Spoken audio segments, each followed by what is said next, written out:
Vendredi 22 mars 2019, Amadou Gon Coulibaly était face à la presse hier. C'est ce que nous dit Fraternité Matin en offrant sa manchette à une citation du Premier ministre. Le gouvernement est au travail, la Côte d'Ivoire avance, dit-il. Et il poursuit sur d'autres engagements. Nous sommes déterminés à améliorer les conditions de vie de tous, notamment des jeunes. Amadou Gon Coulibaly également à la une de l'intelligent d'Abidjan, troisième conférence de presse depuis sa nomination. Amadou Gon Coulibaly, Premier ministre et chef du gouvernement hier. Soyons mesurés pour n'effrayer personne. Ne nous faisons pas peur, ne faisons pas peur aux autres pour rien. Notre jeunesse, c'est le moteur de la création de la richesse nationale et idem avec le jour plus.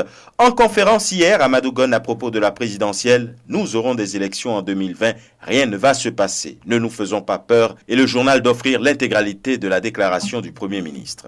Au Togo, efficacité des actions gouvernementales, Selom Klassou et ses ministres en séminaire à Kara, c'est ce que dit Togo Matin. Au Burkina Faso, présidentielle de 2020, avec le quotidien L'Information pour tous, le Front africain pour le changement FAC soutient la candidature de Roch Kaboré. Sidoya s'intéresse également à Roch Kaboré, mais cette fois-ci pour parler de la route Koupela, Tenkodogo, Bitou, Sinkansé. Le président du Faso ouvre la voie aux passagers. Et toujours du même pays avec l'Express du Faso, autant le dire, le chat noir du Nayala à la chasse des souris dans le gouvernement. Au Cameroun, avec mutation quotidien, livraison des chantiers de la canne, le poisson de Mars, l'état d'avancement des travaux à Olembe, Japoma, Bafoussam et Garoua. Le Cameroun ne sera pas prêt le jour dit, affirme le journal. Sport également avec Cameroun Tribune, éliminatoire de la CAN 2019, défaite interdite pour les Lions. La sélection nationale joue sa qualification demain face aux Comores à Yaoundé. Et puis opération épervier, Théodore Nsangou aux portes de Kondengui. Interdit de sortie du territoire national depuis le 3 janvier 2019. Le dossier du DG de EDC serait déjà bouclé au TCS, c'est ce que nous dit Info Matin. Et au Gabon, l'Union quant à lui nous informe du retour d'Ali Bongo. En convalescence au Maroc depuis 3 mois, le président de la République gabonaise, qui se trouvait en convalescence à Rabat au Maroc après un accident vasculaire cérébral survenu à Riyad en Arabie Saoudite le 24 octobre dernier, doit rentrer à Libreville demain.